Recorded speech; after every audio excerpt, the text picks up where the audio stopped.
വടികൊണ്ട് തല്ലല്ലേ സാറേ, കുട കൊണ്ട് വേണേൽ തല്ലിക്കൂ.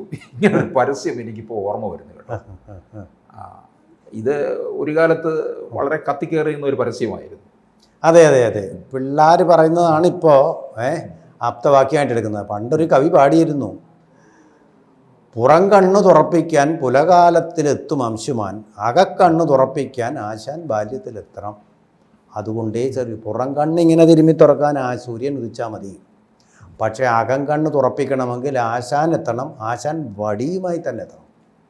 എൻ്റെ അനുഭവം അതാണ്.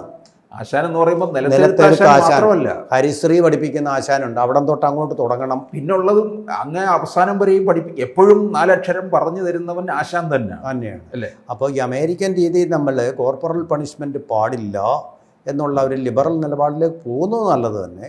കുട്ടികൾ വഴിപഴയ്ക്കുന്നു, തോക്കുമെടുത്തുകൊണ്ട് സ്കൂളിൽ പോയി വെടിവെക്കുന്നു, അല്ലെങ്കിൽ തന്നെ നിമിഷത്തിലെ ചായ കുടിക്കുന്നത് പോലെ ഡിവോഴ്സുകൾ വരുന്നു, ബലാത്സംഗങ്ങളും വരുന്നു.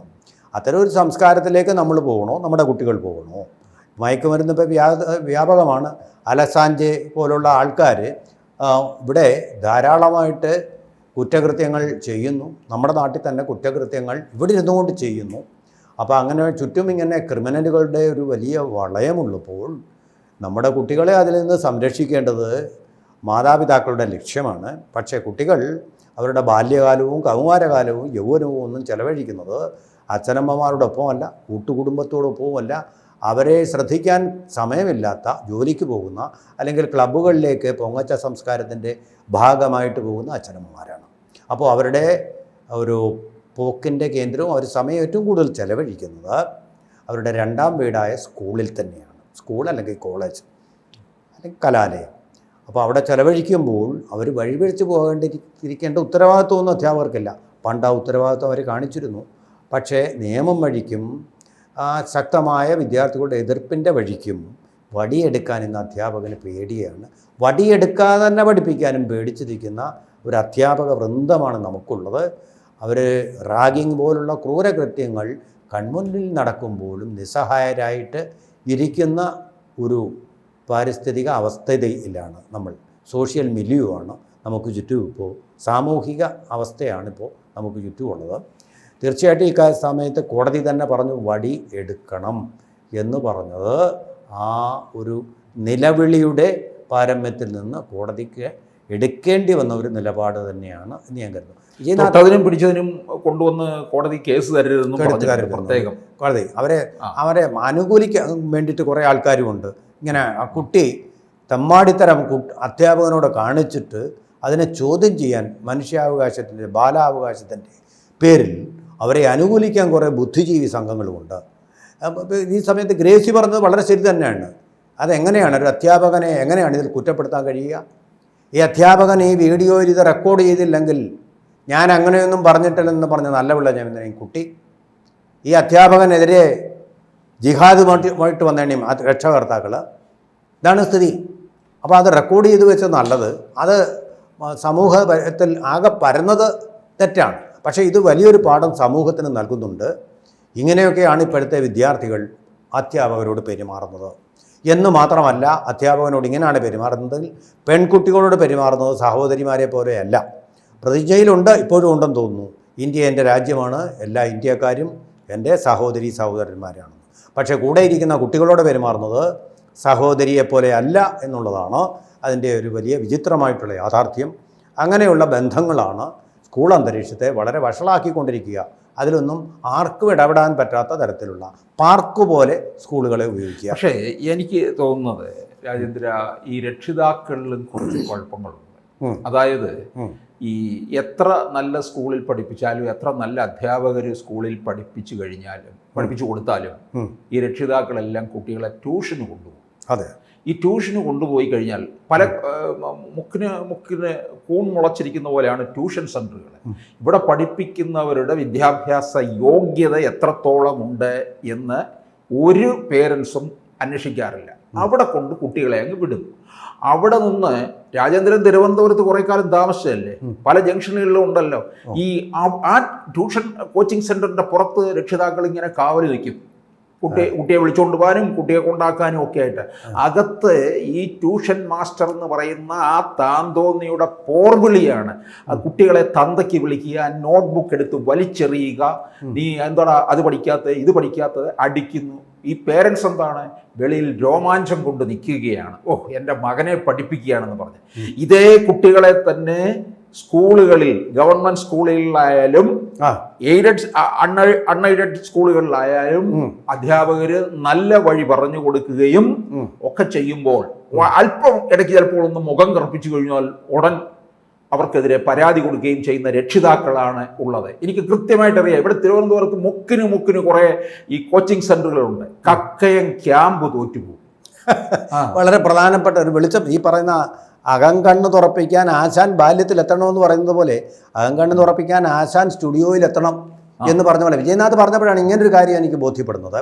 ഈ ട്യൂഷൻ സെൻ്ററുകൾക്ക് മുമ്പിലുള്ള ഈ ആൾക്കൂട്ടം എന്ന് പറയുന്നത്, ഈ ആൾക്കൂട്ടം, രക്ഷകർത്താക്കളുടെ ആൾക്കൂട്ടം എന്ന് പറയുന്നത്, അവിടെ നിന്നുള്ള കുട്ടികൾ അവിടെ വിട്ടുകഴിഞ്ഞാൽ ഇവർക്ക് കോച്ചിങ് സെൻ്ററിൽ പ്രവേശനം കിട്ടും. എന്നിട്ട് മക്കളെ ഡോക്ടറാക്കി എൻജിനീയറാക്കി നമുക്ക് സുഖമായിട്ട് ജീവിക്കാം എന്നുള്ള അല്ലെങ്കിൽ IIT അതിന് വേണ്ടി കൂടാണ്. അങ്ങേയറ്റം തല്ലി അങ്ങ് പഴിപ്പിക്കുക. അതിന് പോകേണ്ട യഥാർത്ഥ പ്രതിഭ ഇല്ലാത്തവരെ കൂടി അങ്ങനെ ആക്കിയെടുക്കുക. ബെൽറ്റ് വെച്ച് വീട്ടിൽ വെച്ച് അച്ഛനമ്മമാരടിക്ക് വരെ പറഞ്ഞിട്ടുണ്ട് പല കോച്ചിങ് സെൻ്ററുകളിലും. തന്തയ്ക്ക് പറയും അല്ലേ? പുതിയ അറിയോ? എനിക്കറിയില്ല. വിദ്യാഭ്യാസ യോഗ്യതയൊന്നും ഇല്ലെന്നേ, വെറും BSc ഒക്കെ മാത്രമേ ഉള്ളൂ. അല്ലെങ്കിൽ പിന്നെ BSc മിനിമം അത് തന്നെ പാസ്സായിട്ടുണ്ടോയെന്ന് അറിയത്തില്ല. സ്കൂളുകളിൽ ഹയർ സെക്കൻഡറിയിലൊക്കെ ആണെങ്കിൽ തന്നെയും അവിടെ ഗവൺമെൻറ് സ്കൂളിലും അൺഎയ്ഡഡ് സ്കൂളുകളിലൊക്കെ ആണെങ്കിൽ പോലും MA B.Ed MSc B.Ed set ഇതൊക്കെ പഠിച്ച് പാസ്സായി പരിശീലനം കഴിഞ്ഞ് വന്നിരിക്കുന്ന അധ്യാപകരാണുള്ളത്. അവർ പറയുന്നതിനപ്പുറം ഈ വെറും യോഗ്യതയില്ലാത്ത കുറേ പിന്നെ ഈ താന്തോന്നികളുടെ മുന്നിൽ പേരൻസ് കൊണ്ടുപോയി ഇട്ട് കൊടുക്കുന്നതാണ് ഏറ്റവും വലിയ കുഴപ്പം. അതെ, അപ്പോൾ അത് വളരെ ശ്രദ്ധിക്കേണ്ട ഒരു കാര്യം. എനിക്ക് തോന്നുന്നത് വീട്ടിൽ ഈ കുട്ടികളെ ഇന്നത്തെ കാലത്ത് നിയന്ത്രിക്കുക എന്ന് പറഞ്ഞ് വളരെ ഭാരിച്ചൊരു ജോലിയാണ്. അച്ഛനും അമ്മയ്ക്കും അതിന് മെനക്കെടാൻ വയ്യ. അവരുണ്ടാവില്ല, അവർ പലപ്പോഴും ഉണ്ടാവില്ല. ജോലിക്ക് പോകും, അല്ലെങ്കിൽ ക്ലബ്ബിൽ പോകും, അല്ലെങ്കിൽ വേറെ എന്തെങ്കിലും ആവശ്യത്തിന് വിദേശത്തായിരിക്കും ഇപ്പോൾ പലരും. അപ്പോൾ അങ്ങനെ വരുമ്പോൾ ഇങ്ങനെ വെരുട്ടിയും മെരുട്ടിയും മെരുക്കിയും ഒക്കെ പഠിപ്പിക്കാൻ വേണ്ടി ഒരാളെന്നുള്ള നിലയിലായിരിക്കാം വിജയനാഥ് പറയുന്ന ഈ ട്യൂഷൻ സെൻ്ററിലെ അധ്യാപകനെ അവർ ഈ വലിയ ഭാരിച്ച തുകയും കൊടുത്ത് പാവങ്ങൾക്ക് അഫോർഡ് ചെയ്യാൻ പറ്റാത്ത തുകയും കൊടുത്ത് നിയോഗിക്കുന്നത്. ഇത് തന്നെയാണ് പാലാ ബ്രില്യൻസ് കോളേജിൽ നടക്കുന്നത്. ഫുട്ബോൾ കളിക്കാൻ നിങ്ങൾ നോക്കൂ, ഇപ്പം 3:45 വരെ മുമ്പ് പോയി ഫുട്ബോൾ കളിച്ചു. ഈ 46-നാണ് വരുന്നതെങ്കിൽ അങ്ങോട്ട് കയറ്റുകയില്ല. അതുപോലെ തന്നെ രാത്രി 11 വരെ കൃത്യമായിട്ട് ഒരു അജണ്ട കൊടുത്തിരിക്കുക പഠിക്കാൻ വേണ്ടിയിട്ട്. 11-ന് മുമ്പേ ഉറങ്ങിപ്പോയാൽ പള്ളിയിലച്ഛൻ്റെ ചാട്ടവാർ അവിടെ എത്തിയിരിക്കും. പിന്നെ വേറെ ചില കാര്യമുണ്ട്, അറിയാമോ? ചില കോച്ചിങ് സെന്ററുകളിൽ തിരുവനന്തപുരത്തും എനിക്ക് നന്നായിട്ട് അറിയാവുന്നതാണ്. അഡ്മിഷൻ നടത്തുന്നത് 90% മുകളിലുള്ളവർക്ക് മാത്രം. എന്നിട്ട് അവർക്കൊരു പിന്നെ എൻട്രൻസ് പരീക്ഷ, അതിന് അഡ്മിഷന് വേണ്ടിയിട്ട് ഇവന്റെ അടുക്കൽ കൊണ്ടുപോയി നമ്മുടെ പണം മുഴുവൻ പിടിങ്ങി വാങ്ങിക്കുന്ന ഈ ദുശാസനന്റെ അടുക്കലേക്ക് വിട്ടുകൊടുക്കുന്നതിന് അവനെ ഇത് കോച്ചിങ് എൻട്രൻസ് എക്സാം നടത്തുകയാണ്. എന്നിട്ട് 90%-ലധികം മാർക്ക് വാങ്ങിച്ചിട്ട് പിന്നെ ഞാനാണ് അവനെ പഠിപ്പിച്ച് പിന്നെ എൻട്രൻസിന് യോഗ്യനാക്കിയത് കാണിക്കുന്നതാണ് ഈ പിന്നെ പൂത്ത് നിറഞ്ഞു നിൽക്കുന്നതിന് പിന്നെയും കൊണ്ട് വളം വെച്ച് കൊടുക്കേണ്ട കാര്യമൊന്നും അല്ലാത്തവരെ അഡ്മിറ്റ് ചെയ്യുകയില്ല. എന്നിട്ട് ഇങ്ങനെയുള്ള സ്ഥാപനങ്ങളിൽ ശുപാർശകളുണ്ട്. ഇപ്പോൾ ഉണ്ട്, പല ബ്രില്യൻസിലുണ്ട്, പല ശുപാർശ വെച്ചാണ് പോകുന്നത്. അതുപോലെ ഇവിടെ മാത്രമല്ല, ഈരാറ്റുപേട്ടയിലുണ്ട്, PC ജോർജിൻ്റെ സ്ഥലത്തൊരെണ്ണമുണ്ട്, എൻ്റെ പേരെനിക്ക് ഓർമ്മയില്ല ശരിക്ക്. അവിടെയുണ്ട്, അവിടെ ശുപാർശകൾ വരെ പോകും. ചങ്ങനാശ്ശേരിയിലുണ്ട്, പ്ലാസിഡോ അങ്ങനെ പറഞ്ഞ്, പിന്നെ വേറെ സെയിൻ്റൊക്കെ ചേർത്തോട്ടുള്ള. അവിടെ ഭയങ്കര പരസ്യങ്ങളല്ലേ പത്രങ്ങൾക്ക് കിട്ടുന്നത്. പത്രങ്ങൾ അതിനെ എതിർത്ത് ഒരു അക്ഷരം വിട്ടില്ല. കാരണം ഫുൾ പേജ് പരസ്യങ്ങളാണ്. കണ്ടാൽ തോന്നും IAS മുഴുവൻ ഇവരുടെ കെയർ ഓഫില്ല. സിവിൽ സർവീസിനുണ്ട് ഇതുപോലെ അവരുടെ പഠിപ്പിച്ച ആൾക്കാർ മാത്രമേ സിവിൽ സർവീസിൽ എടുത്തിട്ടുള്ളൂ. അതുകൊണ്ട് ഒരു പക്ഷേ ഇങ്ങനെ തല്ലി പഠിപ്പിക്കുന്നതുകൊണ്ടായിരിക്കാം സിവിൽ സർവീസുകാർ ഇങ്ങനെ തമ്മിൽ പാല വയ്ക്കുകയും ഒക്കെ ചെയ്യുന്ന ഒരു രീതിയിലേക്ക് പോകും. കണ്ടല്ലോ, സിവിൽ സർവീസിൽ മേലുദ്യോഗസ്ഥനെ തെറി പറയുകയൊക്കെ ചെയ്യുന്ന ഒരു അവസ്ഥയിലേക്ക് പോകുന്ന ഒരവസ്ഥ ഉണ്ടായിരിക്കുന്നത് ഇതുകൊണ്ടാണോ എന്ന് സംശയമുണ്ട്. അതുപോലെ തന്നെ നമ്മൾ വിജയനാഥെ വളരെ ശ്രദ്ധിക്കേണ്ട ഒരു കാര്യം താങ്കൾ പറഞ്ഞപ്പോൾ, ഞാനൊരു ഡാൻസ് അല്ല സംഗീതം പഠിപ്പിക്കുന്ന സ്ഥലത്ത് പോയി. ഒരു കൊച്ചുകുട്ടി നമുക്ക് അങ്ങനെയുള്ള ചിന്തകൾ വരില്ല. ഇന്ന് പഠിപ്പിക്കുക അധ്യാപകൻ കൊണ്ടുവിട്ടിട്ട് അങ്ങ് പോയിരിക്കുക. മകളെ ഏതെങ്കിലും പിന്നെ റിയാലിറ്റി ഷോയിൽ കാണിക്കാൻ വേണ്ടി അവതരിപ്പിക്കാൻ വേണ്ടിയുള്ള അച്ഛനമ്മമാരുടെ മോഹമാണ്. ഞാൻ നോക്കിയപ്പോൾ ഈ പഠിപ്പിക്കുന്ന അധ്യാപകനെ ഒരു കാര്യമില്ല, പാട്ട് പഠിപ്പിക്കുക, കുറച്ച് മാറിയിരുന്ന് പറഞ്ഞാൽ മതി. പഠിപ്പിച്ച് കുട്ടിയുടെ ദേഹത്തേക്ക് ഇങ്ങ് കയറി പഠിപ്പിക്കുക. ഒരു കൊച്ചുകുട്ടിയാണ്, മഹാപാപമാണ് ഇയാൾ ഈ ചെയ്യുന്നത്. ഈ പാട്ടുകാരൻ എൻ്റെ മകനുണ്ടായിരുന്നു, അവിടെ മകനെ പഠിപ്പിക്കാൻ വിട്ടു. ആ മകനെ പഠിത്തം ഞാൻ പിറ്റേ ദിവസം മുതൽ നിർത്തി. ഇത്ര ധാർമ്മികതയില്ലാത്ത ശരീരത്തോടു കൂടി അപ്പോൾ കുറച്ച് വണ്ണമൊക്കെ ഉള്ളൊരു കുട്ടിയാണ്. ആ ശരീരത്തോട്ട് കയറി ഇതാ ഇങ്ങനെയെന്ന് പറഞ്ഞിട്ട് വരിക. ആ കുട്ടി മാത്രമുണ്ട്, അച്ഛനമ്മമാർ കൊണ്ടുപോയിട്ട് അങ്ങ് പോയി. നമുക്ക് ഇടപെടാൻ പറ്റും. അധ്യാപകനും വിദ്യാർത്ഥിയും തമ്മിലാണ്. അവിടെ ഇമ്മോറലായിട്ട് പെരുമാറുന്ന അധ്യാപകരും ഉണ്ട് പല സ്ഥലങ്ങളിലും. കുട്ടികൾ പേടിച്ചത് പറയില്ല, കുട്ടികൾ അതിൻ്റെ കള്ളം തിരിച്ചറിയാതിരിക്കുന്നതുകൊണ്ട് പറ്റുന്നതുകൊണ്ട്. ഇതൊക്കെ വളരെ ശ്രദ്ധിക്കേണ്ട കാര്യമാണ്. വളരെ ധാർമ്മിക നിലവാരം പുലർത്തുന്ന ശരിയായിട്ടുള്ള സ്വഭാവം ഉണ്ട് എന്ന് നമ്മൾ തിരിച്ചറിയുന്ന, ചോദിച്ചറിയുന്ന ആൾക്കാരുടെ അടുത്ത് മാത്രമേ പഠിപ്പിക്കാൻ. വലിയ കഷ്ടം തോന്നി. ആരോട് പറയാനാണ് നമ്മളവിടെ? ഈ ശരിക്കും പറഞ്ഞു കഴിഞ്ഞാലുണ്ടല്ലോ, ഈ ഗവൺമെൻറ് സ്കൂളുകളിൽ കുട്ടികളെ പഠിപ്പിക്കാൻ വിടുക, കെ വി ആയാലും മറ്റു ഗവൺമെൻറ് സ്കൂളുകളിലും ഒക്കെ തന്നെ അവിടെയാണ് ശരിക്കും പറഞ്ഞാൽ ക്വാളിഫൈഡ് ആയിട്ടുള്ള അധ്യാപകരുള്ളത്. ഗവൺമെൻറ് സ്കൂളുകൾ, കേന്ദ്രീയ വിദ്യാലയം, ഡോക്ടർമാർ, നല്ല ഡോക്ടർമാർ എവിടെ ഉള്ളത്? അതെ, ഗവൺമെന്റ് ഹോസ്പിറ്റലുകളിലാണ് സംശയം ക്വാളിഫൈഡ് ആയിട്ടുള്ളത്. ചർച്ചയാണ്, സത്യം. ബാക്കിയൊക്കെ ഏത് തരത്തിലാണ് വരുന്നത്? നമുക്ക് കേന്ദ്രീയ വിദ്യാലയത്തിലും ക്വാളിഫൈഡ് ടീച്ചേഴ്സ്. അങ്ങനെയുള്ളിടങ്ങളിൽ വിടുക.